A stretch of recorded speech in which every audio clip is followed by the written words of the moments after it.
आउज़ुबिल्लाहिमिनश्शैतानिर्रजीम बिस्मिल्लाहिर्रहमानिर्रहीम। नाज़रीन इकराम अस्सलामु अलैकुम रहमतुल्लाहि व बरकातुहू। मेरा नाम मारफ़ाक सफ़दर मोहम्मदी है और आज एक दफ़ा फिर मैं आपकी खिदमत में हाज़िर हुआ हूँ। पिछले लेक्चर के अंदर हमने चैप्टर नंबर 1 रियल नंबर्स के इंट्रोडक्शन को डिस्कस किया।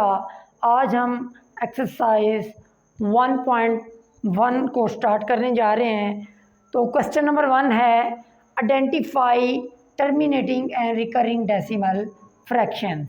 हमने पिछले लेक्चर के अंदर डेसिमल फ्रैक्शंस को डिस्कस किया, जिसके अंदर हमने पढ़ा कि टर्मिनेटिंग डेसिमल फ्रैक्शंस कौन सी होती हैं, नॉन टर्मिनेटिंग डेसिमल फ्रैक्शन कौन सी होती हैं, और नॉन टर्मिनेटिंग के आगे मज़ीद 2 टाइप्स थी, रिकरिंग और नॉन रिकरिंग डेसिमल फ्रैक्शन। तो थोड़ा सा हम रिमाइंड कर लेते हैं। टर्मिनेटिंग डेसिमल फ्रैक्शंस वो होती हैं जो डेसिमल पॉइंट के बाद रुक जाती हैं, कुछ डिजिट्स के बाद टर्मिनेट हो जाती हैं, और जो पॉइंट्स के बाद टर्मिनेट नहीं होती, मज़ीद आगे चलती जाती हैं, उनको हम नॉन टर्मिनेटिंग डेसिमल फ्रैक्शन कहते हैं। आगे नॉन टर्मिनेटिंग में 2 टाइप्स हैं, एक रिकरिंग और एक नॉन रिकरिंग। रिकरिंग वो होती हैं जो पॉइंट के बाद कुछ डिजिट्स बार बार रिपीट हो रहे होते हैं, एक या एक से ज़्यादा डिजिट्स रिपीट होते हैं, उसको हम रिकरिंग कहते हैं।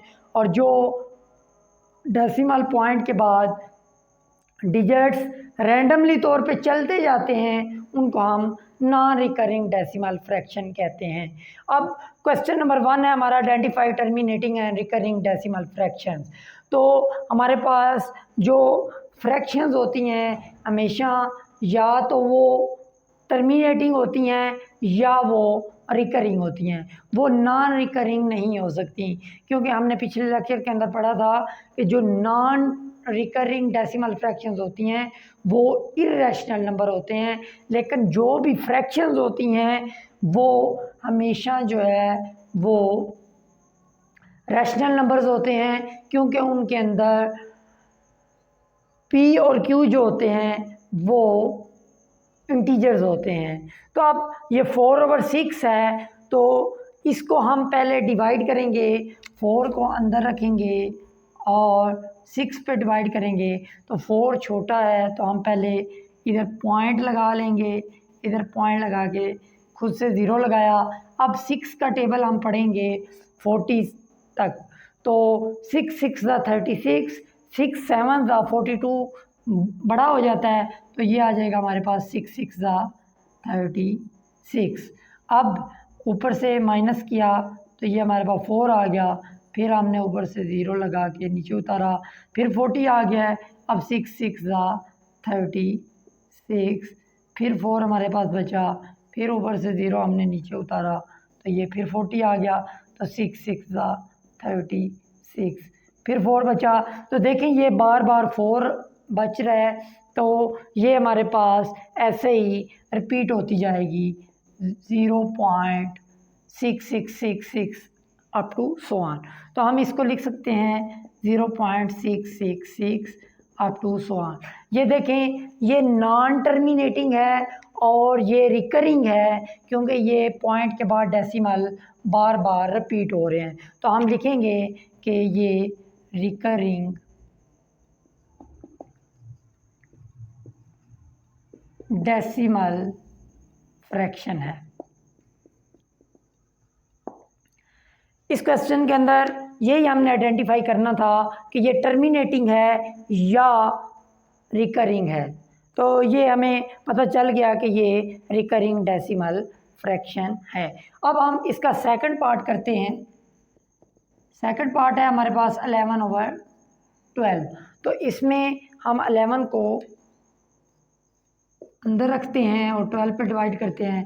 तो 11 छोटा है 12 से, तो हम क्या करेंगे कि पॉइंट लगा लेंगे ऊपर भी और नीचे पॉइंट लगा के हम खुद से 0 लगा लेंगे, क्योंकि पॉइंट के बाद हम 0 एंड पे खुद से लगा सकते हैं। तो अब 12 का हम टेबल पढ़ेंगे, तो 12 10 120 होता है, तो 12 9 108 होता है, 12 9 108। अब हमारे पास 2 बचा, तो फिर ऊपर 0 लगा के नीचे उतारा। अब 12 1 था 12।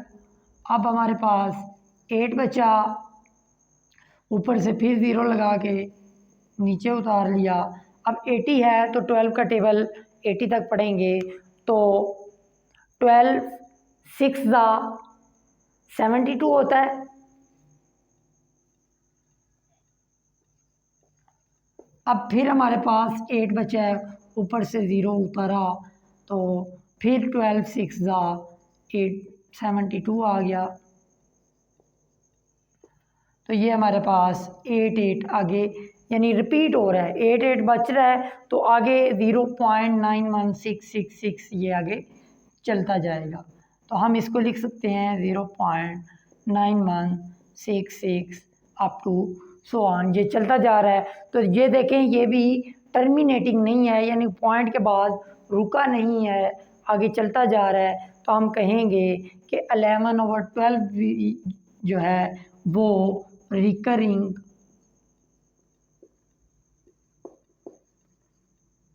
डेसिमल फ्रैक्शन है। नॉन टर्मिनेटिंग तो है ही, लेकिन उसके साथ साथ ये रिकरिंग भी है। अब हम इसका 5th पार्ट करते हैं 8 और 11। अब 8 को अंदर रखें और 11 के टेबल पे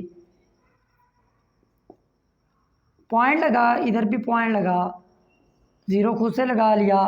11 7 ज़ा 77, तो हमारे पास 3 बचा, ऊपर 0 लगाया, 0 नीचे उतरा।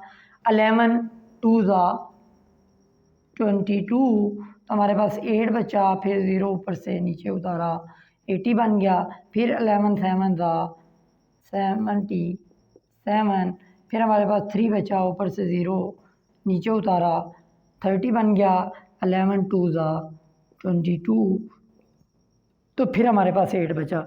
अब देखें, एक दफ़ा 8 बचता है, दूसरी दफ़ा 3 बचता है, फिर 8 बचा, फिर 3 बचा, ये ऐसे ही चलता जाएगा। तो हमारे पास आंसर आ जाएगा 0.7272 up to so on, 0.7272 up to so on. तो देखें, ये भी नॉन टर्मिनेटिंग है,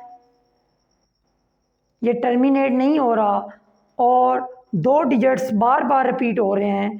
तो इसका मतलब ये है, ये देखिए, ये 2 डिजिट बार बार रिपीट होते जा रहे हैं। तो इसका मतलब ये है कि ये भी रिकरिंग डेसिमल फ्रैक्शन है। अब हम इसका 7th पार्ट करते हैं 5/7।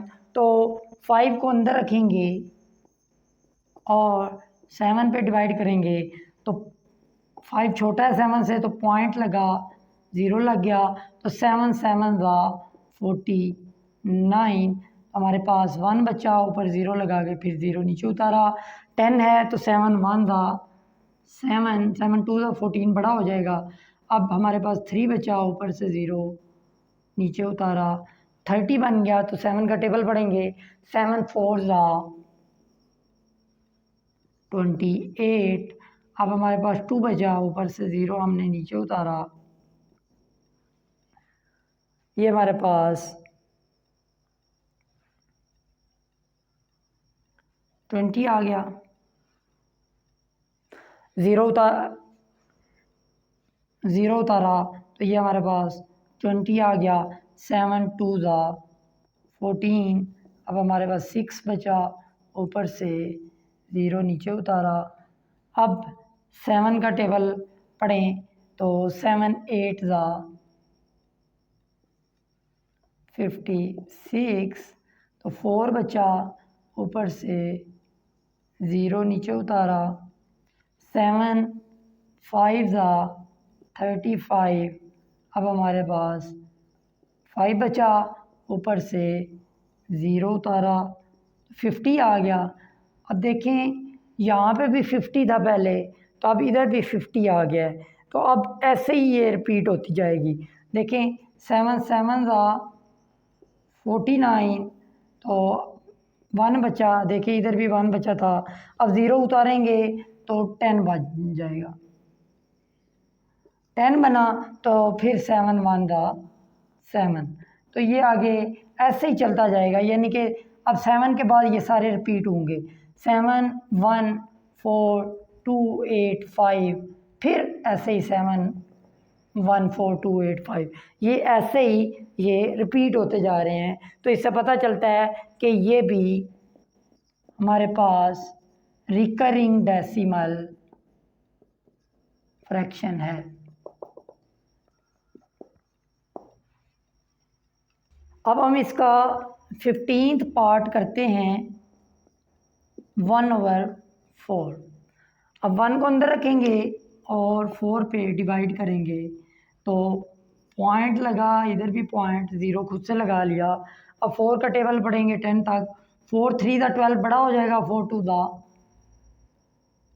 8। तो हमारे पास 2 बचा, ऊपर फिर 0 लगा के नीचे उतारा तो 4 5 दा 20। ये हमारे पास पूरा पूरा डिवाइड हो गया है, तो हमारे पास आंसर आया है 0.25। तो ये हमारे पास टर्मिनेटिंग है, यानी टर्मिनेट हो गया, रुक गया है। तो इसको हम लिखेंगे टर्मिनेटिंग डेसिमल फ्रैक्शंस। ये था हमारा क्वेश्चन नंबर 1। बाकी इसके पार्ट्स आपने खुद ट्राई करने हैं, बिल्कुल इजी हैं। हमने इसमें देखना है कि टर्मिनेटिंग डेसिमल फ्रैक्शन कौन सी हैं और रिकरिंग डेसिमल फ्रैक्शन कौन सी हैं। जो पॉइंट के बाद कुछ डिजिट्स के बाद रुक जाती हैं उनको हम टर्मिनेटिंग डेसिमल फ्रैक्शन कहते हैं, और जो पॉइंट के बाद आगे चलती जाती हैं और एक या एक से ज़्यादा डिजिट्स बार बार रिपीट हो रहे होते हैं उसको हम रिकरिंग डेसिमल फ्रैक्शन कहते हैं। अब हम क्वेश्चन नंबर 2 की तरफ चलते हैं। क्वेश्चन नंबर 2 है हमारे पास identify rational and irrational number. हमारे पास कुछ नंबर्स दिए हैं, उनमें से हमने आइडेंटिफाई करना है कि रैशनल कौन से हैं और इरेशनल कौन से हैं। पिछले लेक्चर के अंदर हमने डिटेल से पढ़ा था कि रैशनल नंबर कौन से होते हैं और इरेशनल नंबर कौन से होते हैं। थोड़ा सा हम इसको रिमाइंड कर लेते हैं। हमने पढ़ा था कि ऐसे नंबर्स जिनको हम पी ओवर क्यू फॉर्म में लिख सकते हैं वो रैशनल नंबर्स होते हैं, जहाँ पे पी और क्यू जो हैं वो इंटीजर्स हैं, और जिनको पी ओवर क्यू फॉर्म में नहीं लिख सकते वो हमारे पास इरेशनल नंबर्स होते हैं। अब हमारे पास ये स्क्वायर रूट 5 है, तो स्क्वायर रूट 5 जो है वो जो 5 है ये कंप्लीटिंग स्क्वायर नहीं है, ये किसी का भी स्क्वायर नहीं बनता। इसलिए हम ये कह सकते हैं कि ये स्क्वायर रूट के अंदर है और ये इरेशनल है, क्योंकि स्क्वायर रूट 5 जो होता है वो ना तो इंटीजर है और ना ही इसको हम पी ओवर क्यू फॉर्म में लिख सकते हैं। अगर हम इसको सॉल्व करें, कैलकुलेटर पे सॉल्व करें, तो ये हमारे पास आता है 2.236 अप टू सो ऑन। ये आगे चलता जाता है, लेकिन ये ना तो कोई इसके अंदर डिजिट्स रिपीट होते हैं और ना ही ये टर्मिनेट होता है। तो इसलिए हम ये कह सकते हैं कि ये हमारे पास इरेशनल नंबर है।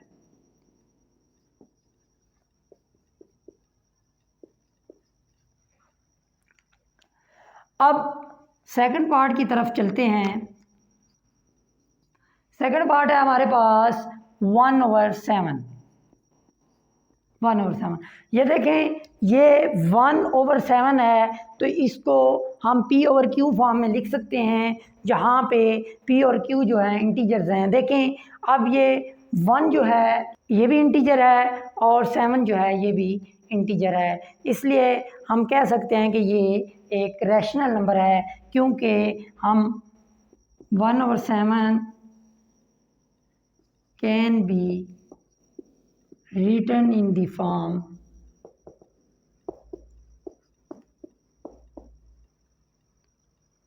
P over Q where PQ belongs to integers। इसलिए हम कह सकते हैं कि ये एक रैशनल